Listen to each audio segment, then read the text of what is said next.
রিয়াদের আকাশে তখন মৃদু ঠান্ডা হাওয়া, রাজপ্রাসাদের উঁচু দেয়াল ঘেঁষে সারি সারি আলো জ্বলছে, কিন্তু ভেতরে নীরবতা। এক লম্বা টেবিলে বসে আছেন ৩ জন মানুষ। সৌদি আরবের যুবরাজ মোহাম্মদ বিন সালমান, পাকিস্তানের ডেপুটি প্রধানমন্ত্রী ইসহাক দার এবং তুরস্কের প্রতিরক্ষা মন্ত্রী ইয়াসিন আক্তার। তাদের সামনে ছড়ানো কাগজ, টেবিলের মাঝখানে রাখা কফির কাপগুলো এখন ঠান্ডা হয়ে গেছে। মোহাম্মদ বিন সালমানের কণ্ঠ শান্ত, কিন্তু প্রতিটি শব্দের নিচে ভারী রাজনৈতিক ওজন। যদি আমাদের মধ্যে কেউ আক্রান্ত হয়, তিনি ধীরে বললেন, তাহলে সেটা আমাদের সবাইকে আক্রান্ত করা হবে। এই বাক্যেই ইতিহাস লেখা হলো। এক নতুন সামরিক জোটের জন্ম। নাম নেই এখনো, কিন্তু রিয়াদের সেই শীতল রাত থেকেই শুরু হলো মুসলিম ন্যাটো ধারণার বাস্তব যাত্রা। এই জোটের উদ্দেশ্য একটাই, ইসলামী বিশ্বের নিরাপত্তা কাঠামোকে পশ্চিমা আধিপত্য থেকে মুক্ত করা। আর এখন প্রশ্ন, এই নতুন ভূরাজনৈতিক বলয়ের মধ্যে বাংলাদেশ কি পরবর্তী সদস্য হতে চলেছে?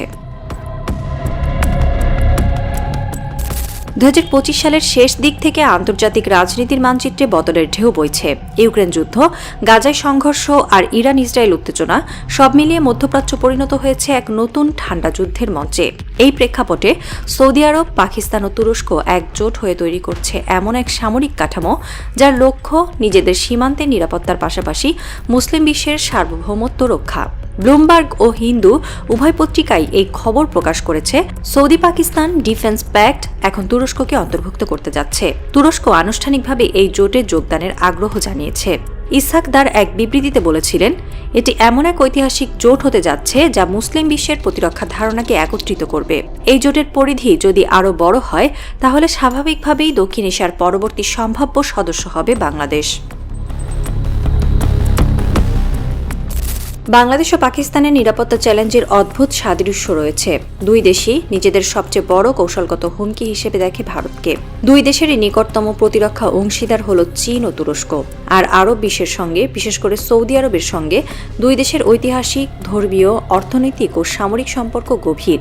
বাংলাদেশের বিদেশ নীতি ধীরে ধীরে এমন এক পর্যায়ে এসেছে যেখানে পশ্চিমা নির্ভরতা কমিয়ে পূর্ব ও ইসলামী জোটভিত্তিক সংহতির দিকে অগ্রসর হওয়া সময়ের দাবি। প্রতিরক্ষা বিশ্লেষকরা বলছেন, এই জোটে যোগ দিলে বাংলাদেশ একটি নিরাপত্তা ছাতা পাবে, যা ভারতের প্রভাব ও আঞ্চলিক চাপ মোকাবেলায় তাকে অনেকটা মুক্ত রাখবে। তবে এর জন্য প্রয়োজন হবে একটি দৃঢ় পররাষ্ট্রনীতির সামঞ্জস্যতা, বিশেষ করে কাশ্মীর, সিপিএসসি এবং চীন পাকিস্তান সীমান্ত ইস্যুতে বাংলাদেশের অবস্থান নির্ধারণ করা।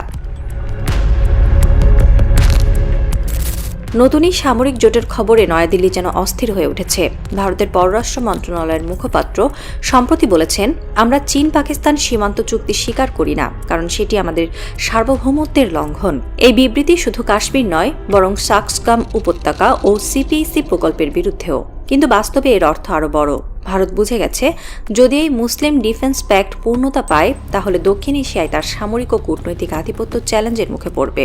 আর যদি বাংলাদেশও এই জোটে যোগ দেয়, তাহলে ভারতের উত্তর পূর্বাঞ্চল থেকে বঙ্গোপসাগর পর্যন্ত এক নতুন শক্তির বলয় তৈরি হবে, যা তার কৌশলগত ভারসাম্যকে নাড়িয়ে দেবে। নয়াদিল্লির জন্য এটি শুধু সামরিক নয়, মনস্তাত্ত্বিক বিপর্যয়ও। গাজায় যুদ্ধের পর যুক্তরাষ্ট্রের নেতৃত্বে গঠিত হতে যাচ্ছে ইন্টারন্যাশনাল স্টেবিলাইজেশন ফোর্স, যার কাজ গাজায় শান্তি বজায় রাখা ও ইসরায়েলি আগ্রাসন প্রতিরোধ। এই ফোর্সে অংশগ্রহণের আগ্রহ জানিয়েছে পাকিস্তান ও বাংলাদেশ, যা দুই দেশের মধ্যপ্রাচ্য নীতিতে অভিন্নতা প্রমাণ করে। ভারতের নিউজ 18 এক প্রতিবেদনে বলেছে, ডক্টর ইউনূস নেতৃত্বাধীন বাংলাদেশ সরকার গাজায় শান্তিরক্ষী বাহিনী পাঠাতে প্রস্তুত, পাকিস্তানের পদাঙ্ক অনুসরণ করে।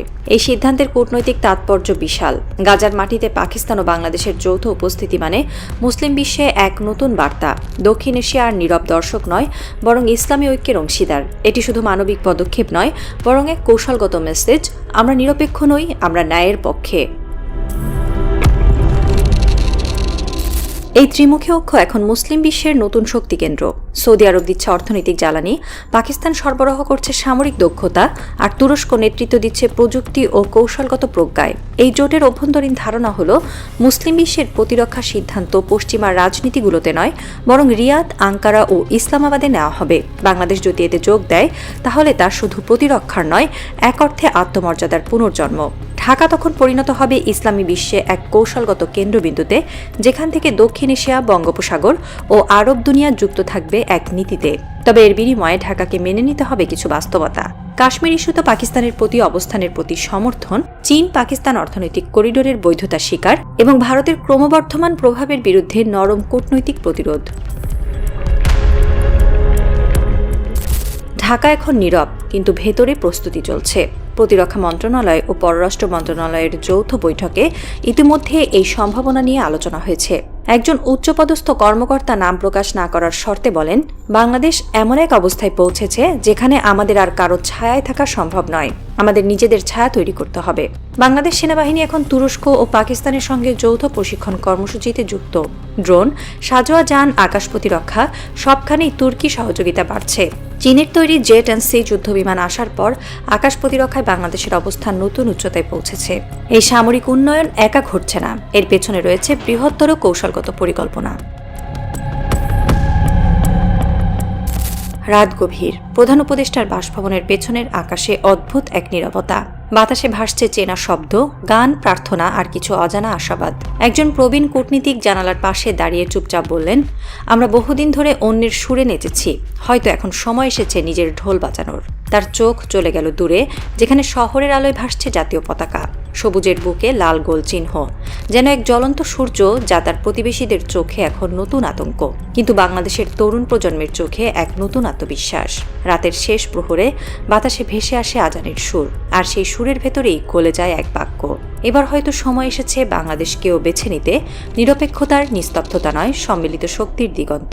বাইরে তখন ভোরের আলো ফোটে, আকাশে উড়ে যায় একাকী এক পাখি, তার ডানায় লেখা দুটি শব্দ, ঐক্য আর মর্যাদা।